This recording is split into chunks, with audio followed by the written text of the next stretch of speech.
रेकॉर्डिंगचा आल्यावर रेकॉर्डिंगचा आवाज आल्यावर नेहमीप्रमाणे प्रेझेंटी मार्क करायची आहे. Yes, mark your presenty everyone.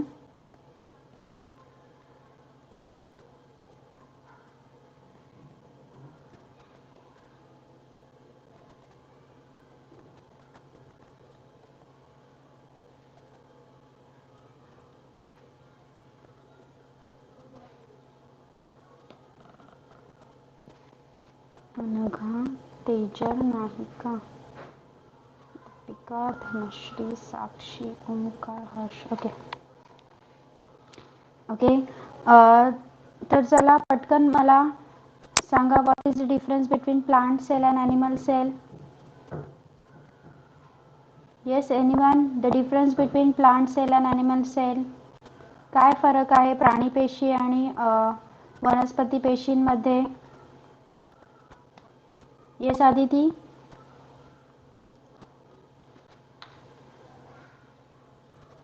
Plant cell has cell wall, but animal cell does not have cell wall. Plant cell has definite shape. Animal cell do not have definite shape.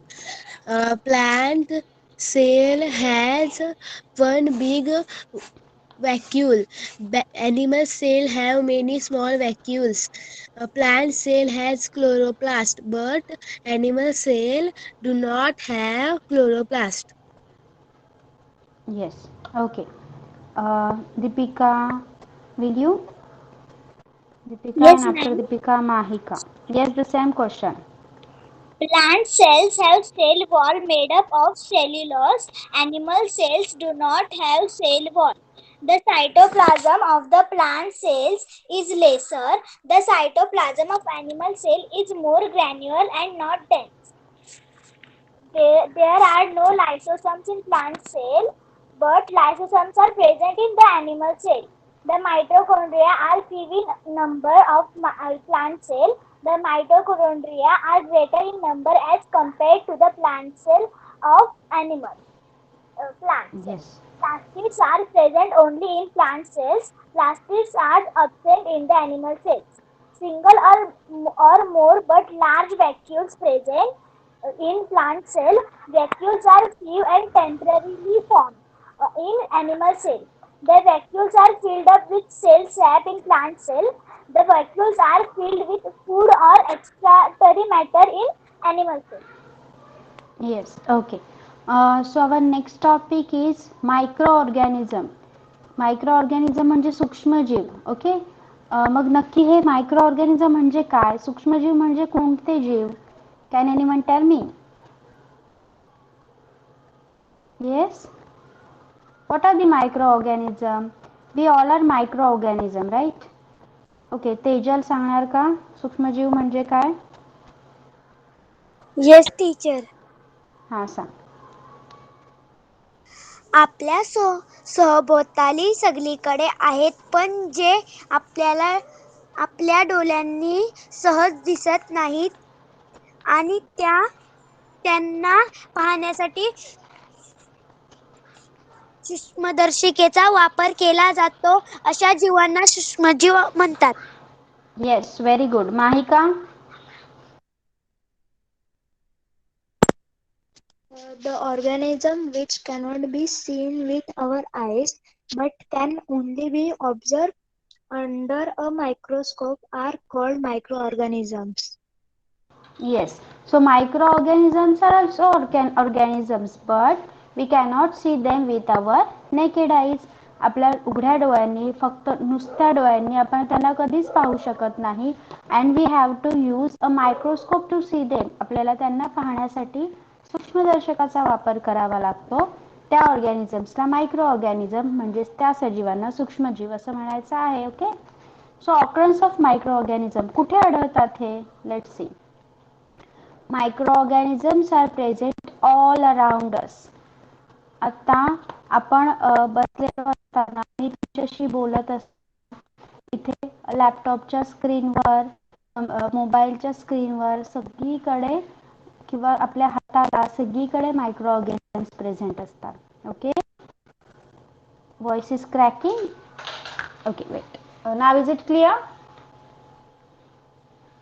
Is it clear now? Yes, okay.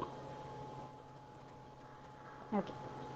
So these microorganisms are present all around us in air, water, soil, food, sewage, garbage, as well as in the bodies of plant and animals, including humans also.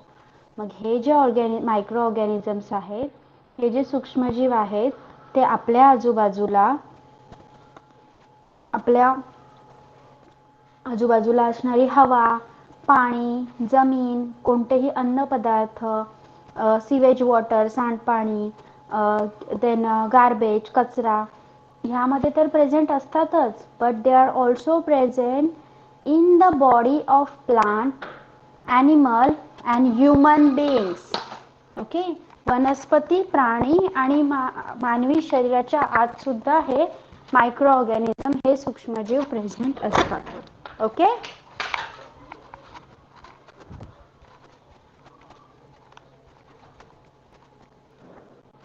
Some microorganisms are solitary, that is, they live singly, that is, example amoeba, paramecium, whereas some live in colonies. Some microorganisms live on the remains of dead plant and animal. बघा, मग यापैकी काही microorganism, काही सूक्ष्मजीव असे असतात जे एकटेच राहतात, लाईक अमिबा, पॅरामेशियम, हे तुम्हाला एकटेच पाहायला मिळतील. बट काही मायक्रोऑर्गॅनिझम्स, काही सूक्ष्मजीव असे असतात ते कॉलनी करून राहतात, म्हणजे खूप सारे सूक्ष्मजीव, खूप मायक्रोऑर्गॅनिझम्स एकत्र येऊन त्यांची एक कॉलनी फॉर्म करून ते राहतात. तर काही मायक्रोऑर्गॅनिझम्स ते lives on dead remains of plant and animals. काही मायक्रोऑर्गॅनिझम, काही सूक्ष्मजीव मृत वनस्पती आणि प्राणी यांचे जे अवशेष असतात त्यांच्यावर राहतात. Okay. Understood what do you mean by microorganism and the occurrence of microorganism, where we can find them. Understood. सूक्ष्मजीव म्हणजे काय, आपल्याला ते कुठे मिळतात, कळालंय सगळ्यांना? Okay, just let me know how many you are from Marathi medium. Tejal is there and anyone other from Marathi medium? सांगा, कोणी आहे का मराठी मीडियम मधलं ज्यांना हा सब्जेक्ट मराठी मध्ये आहे? फक्त Tejal, right? Okay, fine. Okay. Then the observation and measurement of microorganism. We have seen that we cannot see the microorganism with the naked eyes. आपल्या फक्त नुसत्या डोळ्यांनी आपल्याला सूक्ष्मजीव पाहता येणार नाही, हे तर आपण पाहिलं. Then how to observe them and measure them? मग त्यांचं निरीक्षण कसं करायचं, त्यांचं मोजमाप कसं करायचं? Let's see. Try this. One activity is that keep a moistened piece of bread or bhakri on a closed box. Observe it after 3 to 4 days using a magnifying lens. बघा, पावाचा किंवा भाकरीचा तुकडा भिजवून एका डब्यात 3 ते 4 दिवस बंद करून ठेवायचा आहे आणि नंतर 3 ते 4 दिवसांनी त्याला मॅग्निफाईंग लेन्स, भिंग असतं ना, त्याच्याने ऑब्झर्व करायचं आहे. See what you will see. सांगा मला, या केसमध्ये तुम्हाला काय दिसेल? आपण अगोदर पण शिकलोय एका लेसन मध्ये. Fungus, फंजाय. yes there will be appearance of pores of fungus will be seen. असे तंतुमय कण दिसतील आपल्याला, केसांसारखं एक फायब्रस मटेरियल दिसेल, that we call it as fungus. बुरशी म्हणतो आपण त्याला. Okay. Then second is observe a drop of muddy water or water from a stagnant puddle under the compound microscope. गढूळ पाण्यातील किंवा डबक्यातलं साचलेलं पाणी असतं, त्यातला एक थेंब घेऊन कंपाऊंड मायक्रोस्कोप खाली बघायचं आहे. What you will see. सांगा, यामध्ये काय दिसणार तुम्हाला?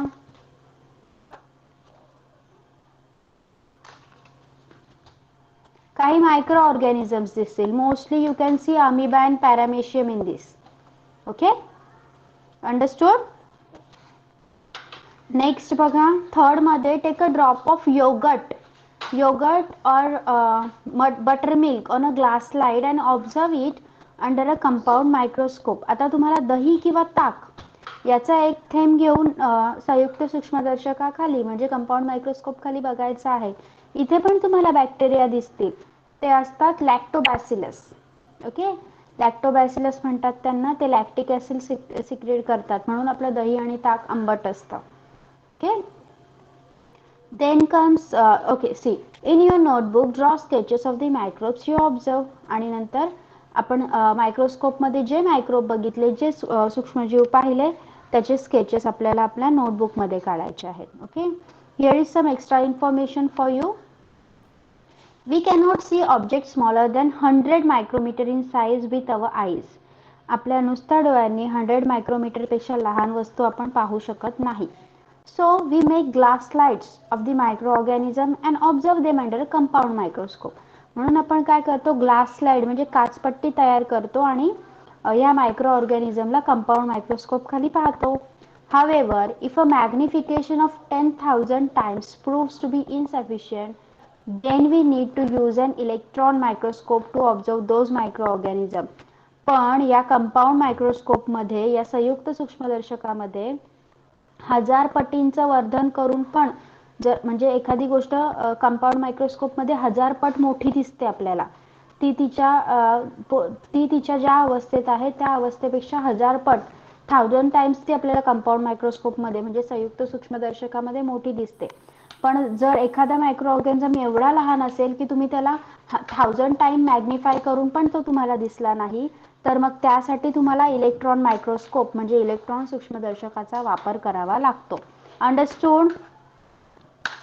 Yes, can have you understood? Yes, okay. मग आता सम मायक्रोब्सचे साईज दिले आहेत. Like paramecium about 100 micrometre. Paramecium सुमारे 100 मायक्रोमीटर इतका असतो. बॅक्टेरिया ऑफ टायफॉइड, टायफॉइडचा जो जीवाणू आहे तो 1 to 3 मायक्रोमीटर इतका असतो. पोलिओ व्हायरस, पोलिओचा व्हायरस 28 नॅनोमीटर इतका लहान असतो. Microbes measure less than 100 micrometre. सूक्ष्मजीवांचा आकार नेहमी 100 मायक्रोमीटर पेक्षा लहानच असतो. Even in this minute organism their organelles carry out all life processes within the single cell. बघा, आपण आपल्या पेशी पाहिल्या आणि आपली बॉडी तर एवढी मोठी आहे, आपल्या बॉडीमध्ये प्रत्येक गोष्टीसाठी एक स्पेशल सिस्टीम आहे. लाईक आपल्याकडे डायजेस्टिव्ह सिस्टीम आहे, आपल्याकडे एक्सक्रिटरी सिस्टीम आहे, आपल्याकडे रेस्पायरेटरी सिस्टीम आहे, बरोबर. आणि हे सगळं फंक्शन होण्यासाठी आपल्याकडे वेगवेगळे ऑर्गन आहेत. We have heart, we have lungs, we have intestine for carry out these functions, right? But हे मायक्रो ऑर्गॅनिझम एवढे लहान असले तरी पण आपल्या ज्या जीवन प्रक्रिया होतात, ज्या लाईफ प्रोसेसेस होतात, त्या सगळ्या लाईफ प्रोसेसेस या सूक्ष्मजीवांच्या एका पेशीत होतात. Okay, let's see. नाव the nature of microorganism. Nature of microorganism. Among the sketches you have drawn, do you find any of the microorganism you see below? What inferences you can draw about their sizes? आता आपल्याला ब्रेडवर असं structure दिसेल, बरोबर. ब्रेडवर ही बुरशी आलेली दिसेल.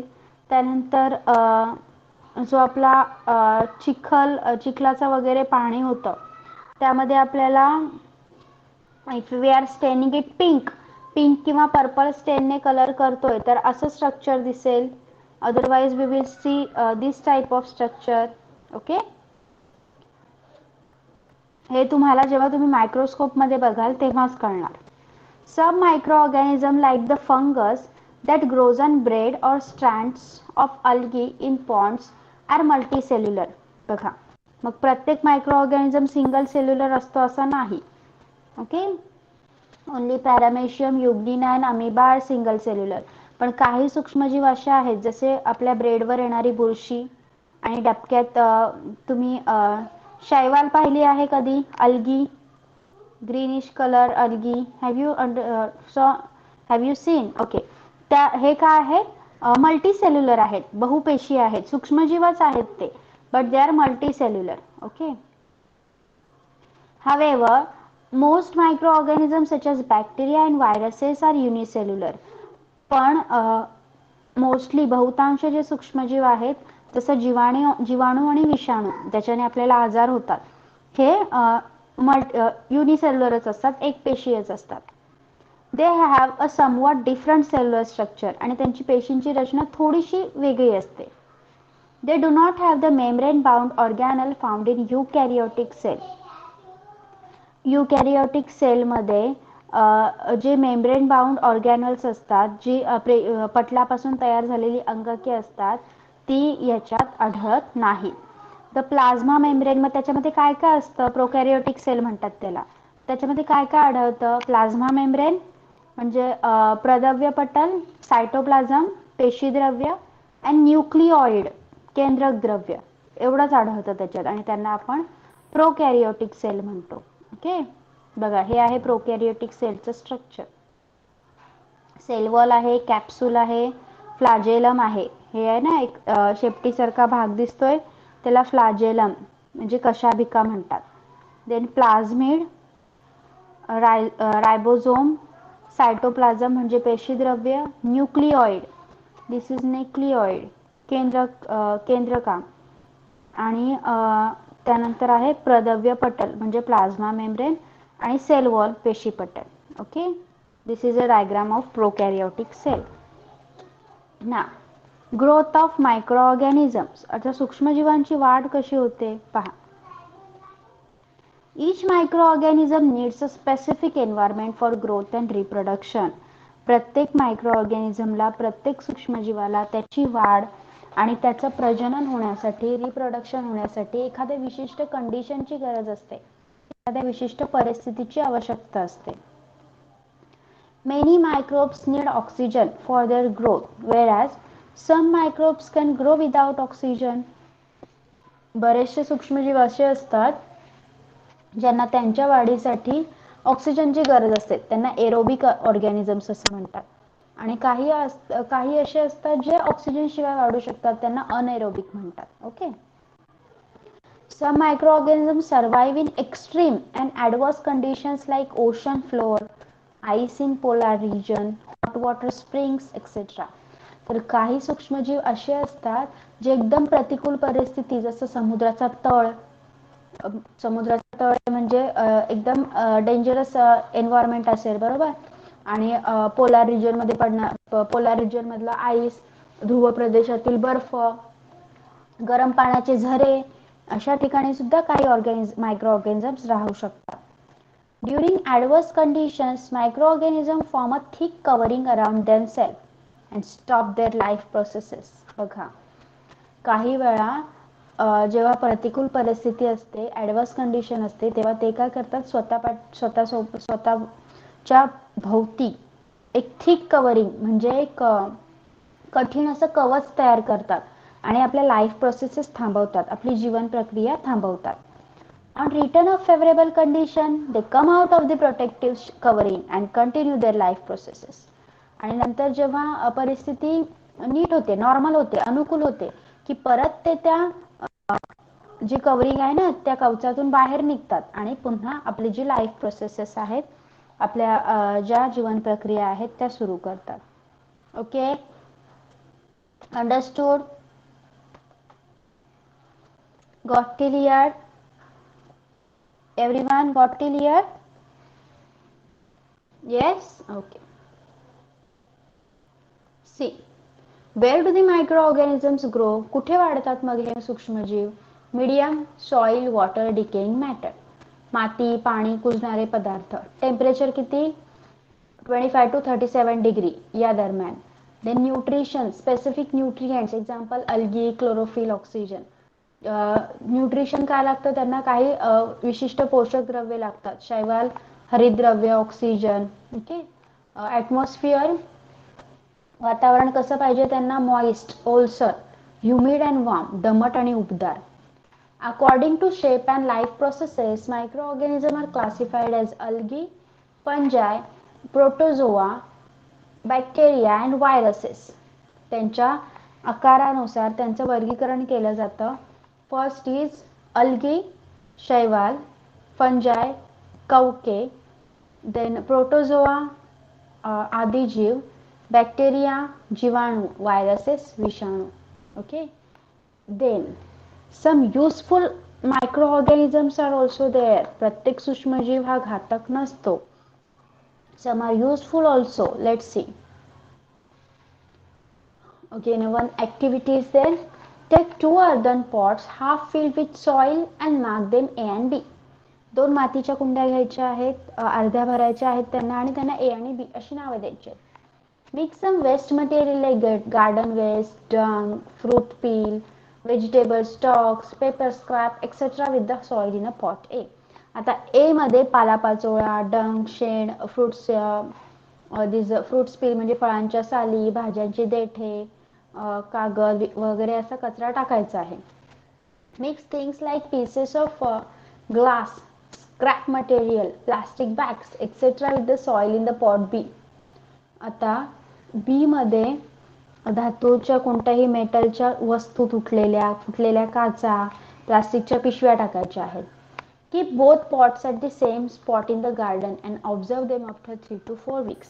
आता 3-4 आठवड्यांनी या कुंड्या पाहायच्या आहेत आणि त्या बागेत एकाच ठिकाणी ठेवून द्यायच्या आहेत, एकमेकांच्या बाजूला. सांगा मला.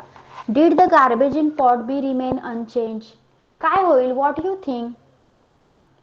बी मधला कचरा तसाच राहील की डिग्रेड होईल?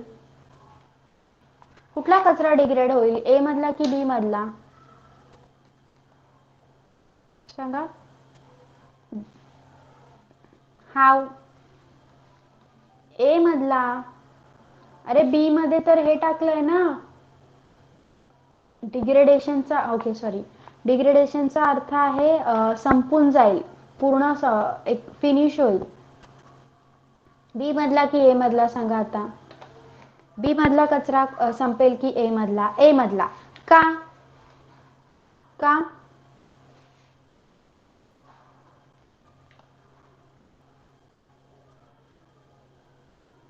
बिकॉज बी मध्ये काय होतं? काचांचे तुकडे, मेटलचे तुकडे. मायक्रो ऑर्गॅनिझम्स ते खाऊ शकतात का? Can they eat them? No, but A were having the fruit peels, the vegetable stalks and many things that were favorable to them, right? म्हणून त्यांनी तो कचरा डिग्रेड करून टाकला, खाऊन टाकला एका अर्थी. बघा, microbes present in soil, dung, etc. decompose the garbage to obtain food material. शेण आणि माती यामध्ये जे मायक्रोब्स, जे सूक्ष्मजीव प्रेझेंट होते, त्यांनी स्वतःचं अन्न मिळवण्यासाठी या कचऱ्याला डिकंपोज केलं, त्याचं विघटन केलं. As a result garbage is soon converted into manure of the best quality and our surrounding are kept clean.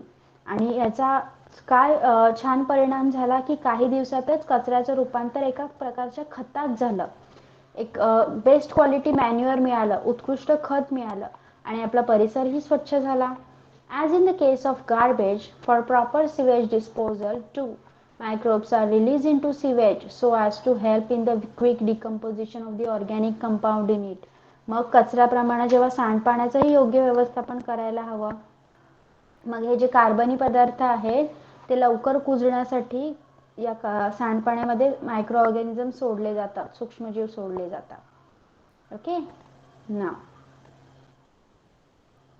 see, we have seen that some microorganisms present in the soil and those in the root nodule of a leguminous plant convert atmospheric nitrogen into its compound. आपण पाहिलं ना, मेथी सारख्या leguminous plant मध्ये त्यांच्या मुळावरच्या गाठीत micro organisms असतात आणि ते atmosphere मधलं नायट्रोजन फिक्स करतात. We have seen, right? Nitrogen fixation पाहिलं ना आपण in the previous lessons. Remember or not? सांगा. येस, लेग्युमिनस प्लांटच्या रूटला छोटे छोटे नोड्यूल असतात आणि त्याच्यामध्ये मायक्रो ऑर्गॅनिझम प्रेझेंट असतात. ते काय करतात? ॲटमॉस्फिअर मधला नायट्रोजन झाडाला पुरवतात, तिथे फिक्सेशन होतं नायट्रोजनचं. These nitrogenous compounds help to increase soil fertility and thereby the protein content of the pulses grown in that soil. मग यामुळे काय होतं? जमिनीची सुपीकता तर वाढते. It makes the soil fertile, but त्या जमिनीत जी कडधान्य उगवली जातात त्यामधलं प्रोटीन्सचं म्हणजे प्रथिनांचं प्रमाण सुद्धा वाढतं. Okay,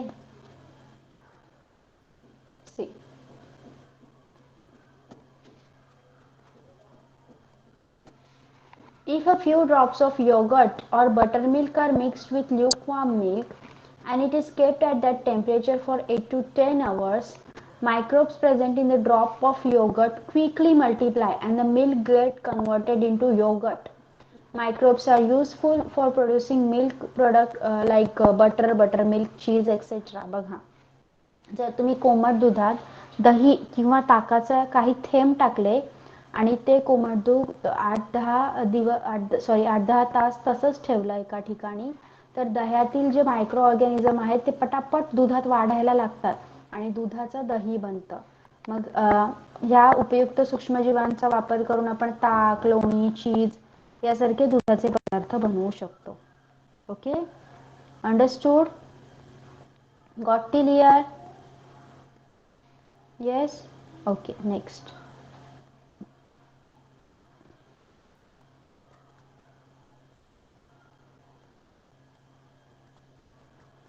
See, fermentation. The chemical process of conversion of one type of carbon compound into another type of carbon compound by the action of microorganism is called fermentation.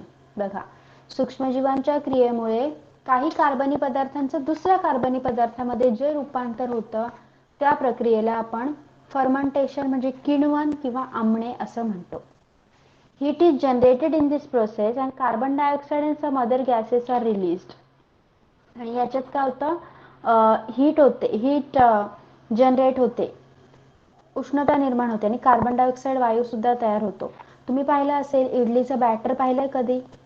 ते फुगतं तेव्हा त्याच्यावर ते झाकण उघडल्यावर छोटे छोटे होल दिसतात, त्याच्यात बुडबुडे आलेले दिसतात, बिकॉज त्यामध्ये हीट रिलीज झाली, फर्मेंटेशनची प्रोसेस झाली, त्यामध्ये हीट रिलीज झाली आणि कार्बन डायऑक्साईड तयार झाला म्हणून. Okay, these gases cause an increase in volume. Example, bread dough and idli batter are seen to rise. मग हे काय करतात, हे गॅसेस काय करतात, पिठाला फुगवण्याचं काम करतात, म्हणून पाव आणि इडली यांचं पीठ फुगलेलं आपल्याला दिसतं. The process of fermentation is used for making yogurt from milk, producing alcohol from grains and fruits, bread from flour, as well as in the production of acetic acid, citric acid, lactic acid, vitamins, antibiotics, etc. मग ही जी फर्मेंटेशनची process आहे ती खूप ठिकाणी उपयोगी पडते. किण्वनाची प्रक्रिया खूप ठिकाणी उपयोगी पडते, जसं दुधाचं दही बनवणे, फळ किंवा धान्यापासून अल्कोहोल तयार करणे, पिठापासून पाव बनवणे, त्याप्रमाणे acetic acid, citric acid, lactic acid, वेगवेगळे विटामिन्स, हे सगळं बनवण्याचं कामासाठी फर्मेंटेशनचा वापर केला जातो. Okay, why is yogurt mixed in the batter or dough for making rava idli and bhature naan? Do you have any idea? सांगा, रवा इडली, भटुरे, नान हे बनवण्यासाठी यांच्या पिठामध्ये दही का घातलं जात असेल? सांगा. आता शिकलो ना आपण. बघा, हे पीठ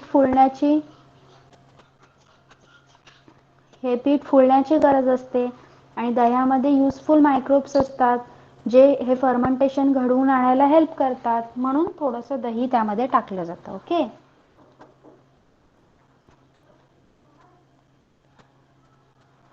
if microbes are allowed to grow in batter, dough, fruit juices, etc., they break down these substances producing new compound.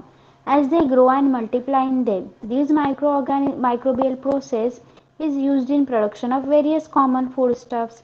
धान्याचं पीठ, फळांचा रस यामध्ये सूक्ष्मजीव वाढून दिले तर ते काय करतात, स्वतःची वाढ करतात आणि they also get मल्टिप्लाय, पुनरुत्पादन सुद्धा करतात आणि हे त्यावेळी they break down the substances, ते पदार्थांचं अपघटन करतात आणि नवीन केमिकल्स निर्माण करतात. आणि हा गुणधर्म लक्षात घेऊनच आपल्या रोजच्या वापरातील काही पदार्थ सूक्ष्मजीवांच्या मदतीने आपण बनवतो. Okay, see, sometimes when you are ill the doctor prescribes capsules or injection of medicine like penicillin.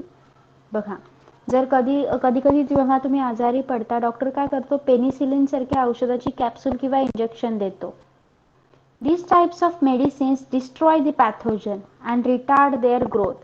हे काय करतात, पेनिसिलिन का दिलं जातं, कारण पेनिसिलिन सारखी औषधे शरीरातील रोगजंतूंना नष्ट करून टाकतात आणि मेन म्हणजे त्यांची वाढ रोखतात. दे आर कॉल्ड अँटीबायोटिक्स आणि त्यांना प्रतिजैविके म्हणजे अँटीबायोटिक्स असं म्हणतात. आपण म्हणतो ना, मी डॉक्टरकडे गेलो होतो, मला अँटीबायोटिक दिलंय. काय अँटीबायोटिक देतात, to stop the growth of this bacteria. ज्या बॅक्टेरियामुळे तुम्हाला आजार झाला आहे त्या बॅक्टेरियालाच नष्ट केलं, त्या बॅक्टेरियाची ग्रोथच थांबवली तर आपण त्या आजारापासून लवकर बरे होतो. म्हणून अँटीबायोटिक्स दिली जातात. Antibiotics are produce with the help of specific microbes. आणि हे सुद्धा काय केलं जातं, हे अँटीबायोटिक्स आहेत ते सुद्धा काही विशिष्ट जातीच्या सूक्ष्मजीवांपासूनच बनवलं जातात. सूक्ष्मजीवांना मारण्यासाठी बनवतात, पण ते बनवण्यासाठी त्यांना सूक्ष्मजीवांचीच हेल्प घ्यायला लागते. Diseases like tuberculosis, typhoid, cholera, etc., which were previously considered incurable, have now come under control because of antibiotics. आता अँटीबायोटिक्सचा शोध लागलाय, प्रतिजैविकांचा शोध लागलाय, म्हणून पूर्वी क्षयरोग म्हणजे ट्युबरक्युलोसिस, टायफॉइड, कॉलरा यासारखे रोग म्हणजे अनकंट्रोलेबल होते, इनक्युरेबल मानले जायचे. यातून माणूस बरा होऊ शकत नाही असं मानलं जायचं, पण ते आता अँटीबायोटिक्समुळे पॉसिबल झालंय. Domestic animals too can be protected from various diseases by mixing antibiotics with their food. Plant diseases can also be controlled with the help of antibiotics. आपले जे पाळीव प्राणी आहेत त्यांच्या अन्नात देखील जर आपण अँटीबायोटिक मिसळले तर त्यांना देखील रोगांपासून संरक्षण देता येतं आणि वनस्पतींना जे रोग होतात त्यांच्यावर देखील अँटीबायोटिक उपलब्ध आहेत. See, always remember, though antibiotics are useful for curing certain diseases, they can be harmful if used without consulting a physician. बघा, अँटीबायोटिक्स प्रतिजैविके रोगांवर मात करण्यासाठीच आहेत, पण जर तुम्ही ते डॉक्टरांच्या सल्ल्याशिवाय घेतली तर ते कॅन बी व्हेरी हार्मफुल. त्याचा खूप ॲडवर्स इफेक्ट तुम्हाला होऊ शकतो. Hence, a course of antibiotics should be completed strictly following the doctor's prescription. म्हणून डॉक्टरांच्या सल्ल्यानुसारच त्यांचा डोस पूर्ण करायला हवा. In fact, we should not take any medicines on our own to treat ailments like body ache, headache, common cold, etc. मग आपण अंग दुखतंय, डोकं दुखतंय, सर्दी झाली अशा आजारांवर आपण स्वतःच औषधं घ्यायची नाही. See, now what is a vaccine? लस म्हणजे काय पहा. A vaccine is produced in a laboratory with the help of microbes that gives immunity against a particular diseases. रोगप्रतिकारक क्षमता वाढवण्यासाठी प्रयोगशाळेमध्ये लस तयार केली जाते आणि ही लस त्या सूक्ष्मजीवाच्या मदतीनेच केली जाते. Okay, like now everyone is getting vaccinated with the vaccines against this coronavirus. Yes, what that vaccine contains, काय आहे त्या वॅक्सिन मध्ये, त्या वॅक्सिन मध्ये कोविडचा जीवाणू असतो. Okay, the same bacteria is present but त्याच्या प्रॉपर्टीज अल्टर केल्या जातात. त्याचे कारण मेन म्हणजे वॅक्सिनचं काम काय असतं, इम्युनिटी जनरेट करणे, शरीराची रोगप्रतिकार क्षमता वाढवणे, बरोबर. मग हे जे वॅक्सिन आहे, जर आता कोविडचं वॅक्सिनेशन चालू आहे सगळीकडे सध्या, बरोबर. मग त्यासाठी ते वॅक्सिन तयार करताना त्याच जीवाणूचा वापर केला जातो, पण त्याच्या ज्या अपायकारक प्रॉपर्टी आहेत ना, ज्याच्याने आपल्याला हानी होऊ शकते, त्या स्टॉप केल्या जातात आणि ज्या प्रॉपर्टींनी आपल्याला इम्युनिटी मिळू शकते त्या प्रॉपर्टी वाढवल्या जातात. हे सगळं लॅबमध्ये होतं, म्हणून खूप वर्ष लागतात ते वॅक्सिन तयार करण्यासाठी. Okay, understood. आणि जर आपण हे वॅक्सिन घेतलं, एखाद्या रोगाची साथ आली आणि त्या रोगाची लस आपल्याला टोचलेली असेल, वॅक्सिन आपण घेतलेलं असेल, तर आपली इम्युनिटी वाढते, रोगप्रतिकार क्षमता वाढते, त्यामुळे ते रोग होण्याची शक्यता कमी होते. Microbes are also used in processes like tanning of skin, production of rope and strings from agave. Some microbes use oil for their growth. Such microbes are used to clear a layer of oil floating on a surface of ocean or lake form due to the leak of spill that is to clear an oil slick. बघा कातडी कमावणे, घायापातापासून धागे मिळवणे, हे काही उद्योग आहेत आणि त्यासाठी काही प्रक्रिया कराव्या लागतात. त्यासाठी सुद्धा सूक्ष्मजीवांचा उपयोग केला जातो. आणि काही सूक्ष्मजीव असे असतात जे तेलावर वाढतात, म्हणजे तेलावर जगतात. मग कधी कधी समुद्रामध्ये जहाजातून तेल गळती होते.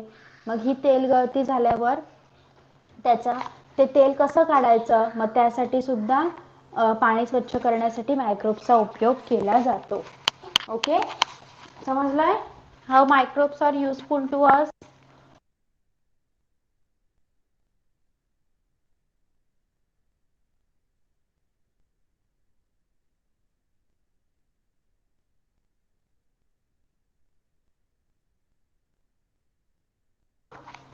Okay. Now, farm waste, human urine and feces, wet garbage, etc. is collected and used in biogas plant to produce biogas and fertilizer. मग शेतातील पालापाचोळा, मानवी मलमूत्र, घरातील ओला कचरा हे सगळं एकत्र करून बायोगॅस बनवला जातो आणि त्यामधून या टेक्नॉलॉजीद्वारे खत निर्मिती सुद्धा होते आणि यामध्ये पण मायक्रोब्स खूप हेल्पफुल ठरतात. Okay, so as they are helpful to us, they can be very harmful to us also. आपल्याला त्यांचा उपयोग आहे तर ते उपद्रव सुद्धा करू शकतात. See, if jars of pickles, jams, murabba, etc. are open after a long time, a round layer of white scum or black particle may appear to have formed on the surface. बघा, तुम्ही बरेच दिवस बंद ठेवलेला लोणच्याचा किंवा मुरब्याचा डब्बा उघडला तर कधी कधी त्याच्यावर पांढरा असा गोल पापुद्रा आलेला दिसतो किंवा काळे कण जमा झालेले दिसतात. In summer milk and meat get spoiled quickly. उन्हाळ्यात दूध आणि मांस लवकर खराब होतं. Fungus grows quickly on moist and stale food. ओलसर अन्न असेल, शिळं अन्न असेल तर त्यावर लगेच बुरशी येते. What do we do with such spoiled food. काय करतो मग आपण असं अन्न खराब झालं तर? जर तुम्हाला बुरशी आलेली दिसली लोणच्याला, मुरांब्याला किंवा दूध खराब झालेलं दिसलं, भाकरीवर बुरशी आलेली दिसली तर तुम्ही काय करणार त्याच्यासोबत? We will throw that. Yes, आपण ते फेकून देणार. का फेकणार आपण? Why we will not eat that? Yes,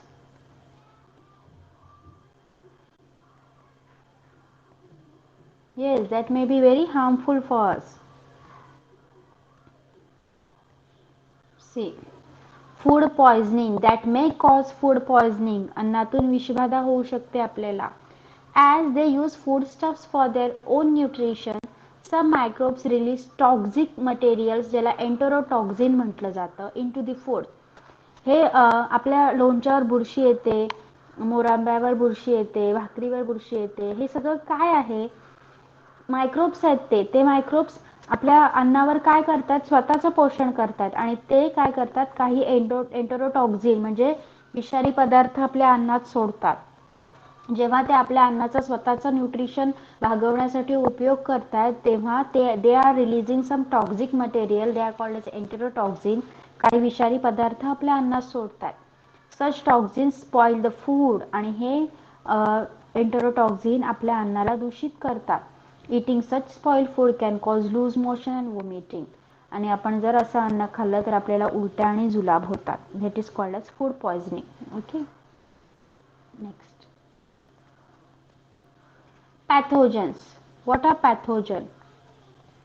See, always remember eat fresh and properly covered food. नेहमी ताजं आणि झाकलेलं अन्न खायचं आहे.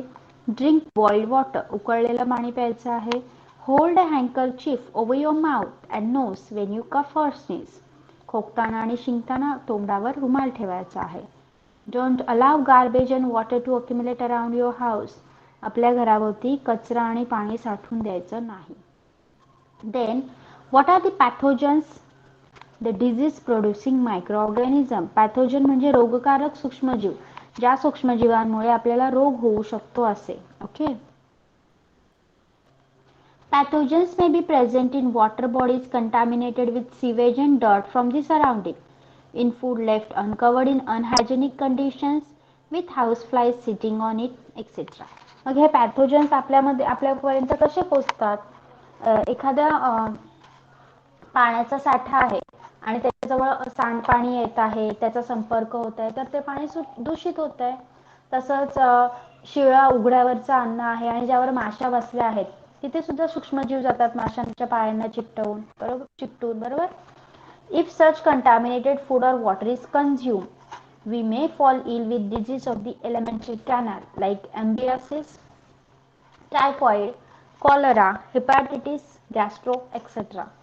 मग असं पाणी आपण पिलं किंवा हे अन्न आपण खाल्लं तर आपल्याला टायफॉइड, कॉलरा, कावळी, गॅस्ट्रो यासारखे एलिमेंटरी कॅनलचे म्हणजे अन्ननलिकेचे आजार होऊ शकतात. Pathogens are released in the air when a person having an infection of the respiratory. मग हे हवेत हे पॅथोजन येतात कुठून? ज्या व्यक्तीला रेस्पिरेटरी मार्गाचा म्हणजे श्वसन मार्गाचा त्रास आहे, तो व्यक्ती खोकला किंवा शिंकला तर त्या रोगाचे सूक्ष्मजीव हवेत मिसळतात. A healthy person may get infected with such pathogen or breathing in the same air and contract diseases like common cold, cough, diphtheria, pneumonia, tuberculosis, etc. आणि निरोगी व्यक्ती जर तिथेच असेल आणि त्याच्या श्वासावाटे ती हवा आत गेली, त्याची काहीच चुकी नाही, त्याने काळजी घेतली, पण त्याच्या श्वासावाटे ती हवा आत गेली तर त्याला सर्दी, खोकला, न्यूमोनिया, क्षय यासारखे आजार होऊ शकतात. Mosquitoes reproduce in places like heaps of garbage, drains, stagnant water, etc. Microbes that cause diseases like malaria, dengue, elephantiasis, yellow fever, chikungunya, Zika fever, etc. gain entry into the human body through the bite of a female mosquito. बघा, मग mosquito कुठे आढळतात? कचऱ्यासाठी, गटार, साठलेलं पाणी या ठिकाणी, बरोबर. मग ह्या डासाची मादी फिमेल मॉस्किटो बाइट्स आपल्याला जी चावते मच्छर ती फिमेल मॉस्किटो असते, ज्याच्यामुळे आपल्याला आजार होतात. मोस्टली जो मेल मॉस्किटो असतो ना तो झाडांची पाने खातो. ओके. मग ह्याच्यातून आपल्याला मलेरिया, डेंग्यू, एलिफंटासिस म्हणजे हत्ती रोग, येलो फीवर म्हणजे पित्तज्वर, चिकनगुनिया, झिका फीवर यासारखे आजार होऊ शकतात. Okay, understood till here? Yes. मग आता हे अवॉइड करण्यासाठी आपण काय केलं पाहिजे? Make sure to check is the water tank and the water in it clean. आपल्या घरातील पाण्याची टाकी आणि त्याच्यातलं पाणी स्वच्छ आहे का? Are the water tanks and toilets in the school are clean. शाळेतील पाण्याची टाकी आणि स्वच्छतागृह स्वच्छ आहे का? Is the water that accumulates in pots, tyres, cans etcetera around the house drain promptly. मग घराजवळ जर कुंडी असेल, टायर असेल, प्लास्टिकचा डब्बा असेल, मग त्याच्यामध्ये पण पाणी साठलं आहे का बघायचं आहे. त्यामध्ये पण आपल्याला डासांची पैदास होऊ शकते. Are the water storage containers clean regularly. पाण्याची भांडी, पाण्याची टाकी म्हणजे पाणी साठवण्याचे कोणतेही जे कंटेनर्स आहेत ते स्वच्छ आहेत का? That we have to look. What exactly happen when we have fever. आपल्याला ताप येतो म्हणजे काय होतं बघा. The body temperature of a healthy human being is about 37 degree Celsius. आपल्याला माहिती आहे निरोगी मानवाच्या शरीराचं तापमान 37 डिग्री सेल्सिअस इतकं असतं, बरोबर. If microorganism enter our body, our immune system starts acting and body temperature rises. मग एखादं सूक्ष्मजीव जेव्हा आपल्या शरीरात प्रवेश करतो तेव्हा आपली जी प्रतिकार यंत्रणा आहे ना, आपली इम्युन सिस्टीम आहे ना, ती तिचं काम करायला लागते. ती त्या ऑर्गॅनिझमला बाहेर काढायच्या बेतात असते, ती त्याच्याशी फाईट करायला बघते, म्हणून आपल्या बॉडीचं टेम्परेचर वाढतं. Okay. This destroys the microorganism. आणि टेम्परेचर वाढल्यामुळे काही सूक्ष्मजीव जास्त टेम्परेचर टॉलरेट करू शकत नाही, ते मरून जातात. The site of an injury also feels warm for some reason. आणि जखम भरताना पण तिथे काही कारणास्तव ती गरम लागते. Okay.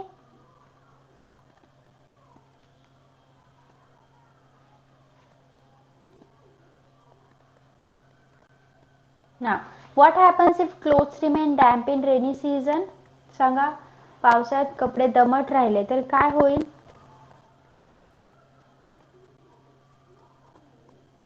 Yes.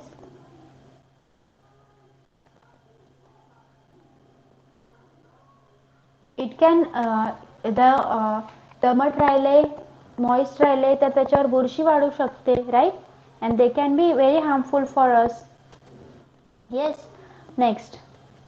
What are the black or white spot sometimes seen on a gunny bags?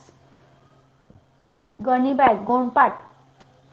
गोणपाटाच्या पिशवीवर कधी कधी काळे पांढरे डाग दिसतात. कशाचे असतील ते?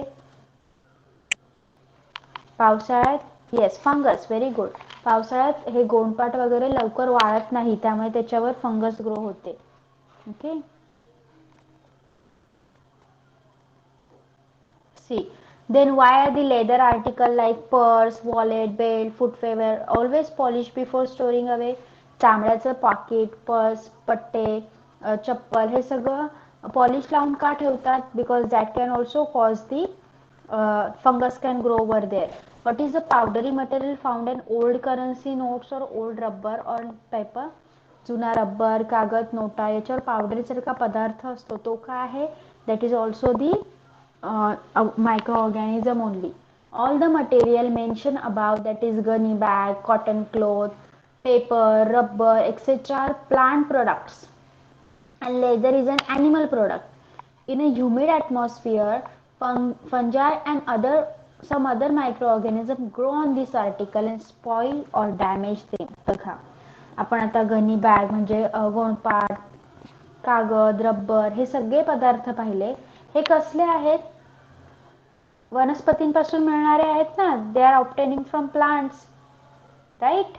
आणि लेदर, चामडा हा प्राण्यापासून मिळणारा पदार्थ आहे. मग जेव्हा हवा मॉइस्ट असते, हवामान दमट असतं, तेव्हा या पदार्थांवर बुरशी आणि बाकीचे जे सूक्ष्मजीव आहेत ते लगेच वाढतात आणि ते खराब होतात.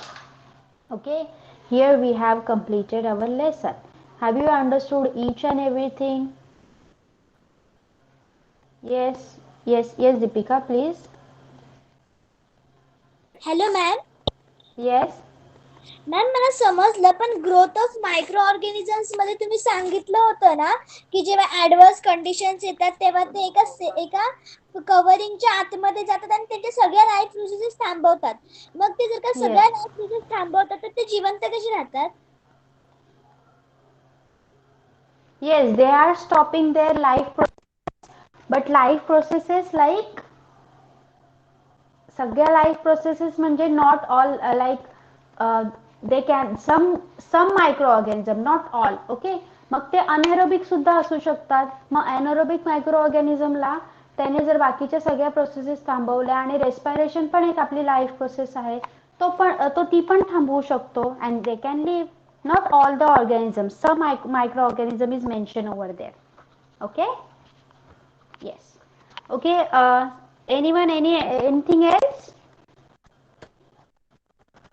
And while doing that na Deepika, while doing that they make sure that everything is available for them, like त्यांच्या बॉडीमध्ये जे प्रोसेसेस चालणार आहेत म्हणजे चालू होते आणि ते स्टॉप करत आहेत, तर त्यांना लागणारं प्रत्येक material they have stored already. Okay. Yes. Okay. Okay, we just have 10 minutes left and I don't think that we can complete our question and answer. Let's try, but okay. Question number 2 we will take. Question number 2 चे answer तुमच्या chat box मध्ये लिहा, filling the blanks with the proper word. The organelle called the dash dash is present in plant cells only. टिंब हे अंगक फक्त वनस्पती पेशीतच असतं. Which organelle is present in plant cell only? Write it in a chat box. Plastid.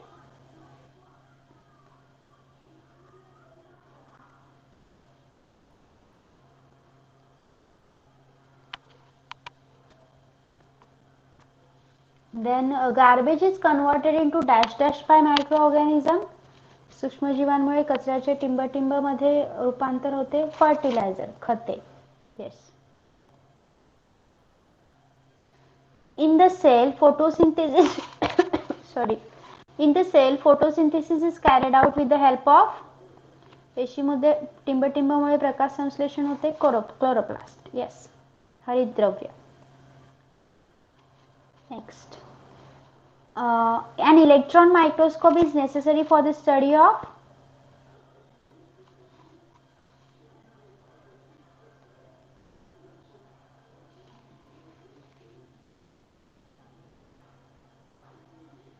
yes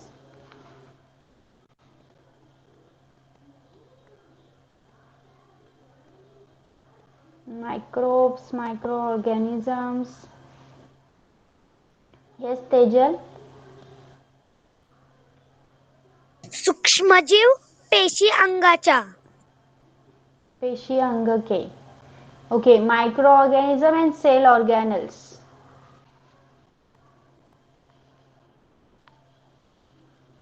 okay, plant cell आणि animal cell मधला difference आपण पाहिलाय.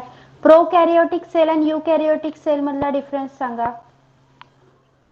Plant cell wall. Yes, prokaryotic आणि युकॅरियोटिक सेल मधला डिफरन्स सांगा. Yes, Aditi. Hello ma'am. Yes. Yes. In prokaryotic cells, ribosomes are small, but in eukaryotic cell, ribosomes are large. Prokaryotic cell, a single length of DNA is present. Eukaryotic cell, several length of DNA is present. Prokaryotic cell, no other cell organelles are present, but in eukaryotic cell, several organelles are present. Examples are prokaryotic cells, bacteria, blue-green algae, Algae. eukaryotic cell, examples, amoeba, all plant amoeba. Okay. Next question number 4 diagrams that many of you have not drawn. Uses of the harmful effect of uses and harmful effect of microorganisms. Your question number 1, 5 and 6. Okay, that we will be doing in the next lecture. You have to do homework for your question number 2 and 3. In your homework, question number 2 and 3. Yes, I don't I didn't say that no one of you, many of you, I have said that many of you have didn't draw the diagram. Okay, तर आता तुम्हाला homework साठी 2 आणि 3 हा question लिहायचा आहे. And when we get completed by the answers of your 1, 5 and 6, then we will be dealing with that. Okay, तेव्हा ते होमवर्क साठी तुम्ही लिहू शकता. But for your next lecture na, be prepared for that question and answers, because before starting your lesson number 12, we will be dealing with the question and answer of your this lesson number 11. Okay, yes, everyone is fine with this? Just 5 minutes left and we can't do anything for that. Okay, those who have drawn the diagram can show me the book. Deepika and Anagha, yes, you have drawn the diagram, na? Yes, Deepika, please show me the book.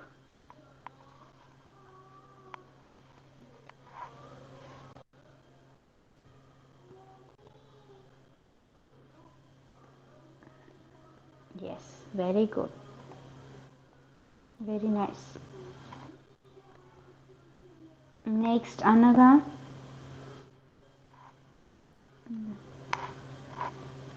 Yes, Anagha, show me.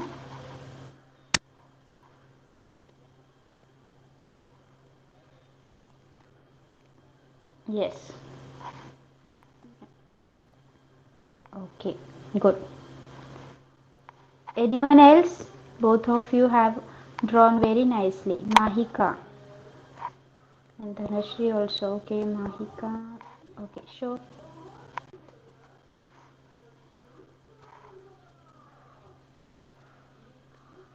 Very nice. Very good, Mahika. Dhanashree.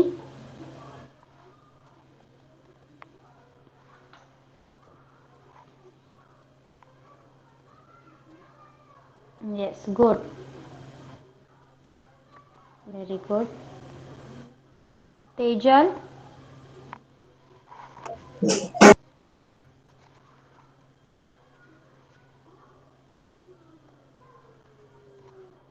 मी शिकवताना सगळे diagram काढत होते का? Yes, good. Yes. Now everyone is writing the name in the chat box. Yes, Harsh. मगाशी का नाही लिहिलीत नावं? मी शिकवताना डायग्राम काढल्या ना सगळ्यांनी? फक्त दीपिका आणि अनघाचं नाव होतं तेव्हा. Yes, okay. Next. Okay. Yes. It's okay. आत्ता ड्रॉ केल्या असतील तरी इट्स नाईस, बट शिकवण्याकडे पहिले लक्ष द्यायचं आहे. ओके.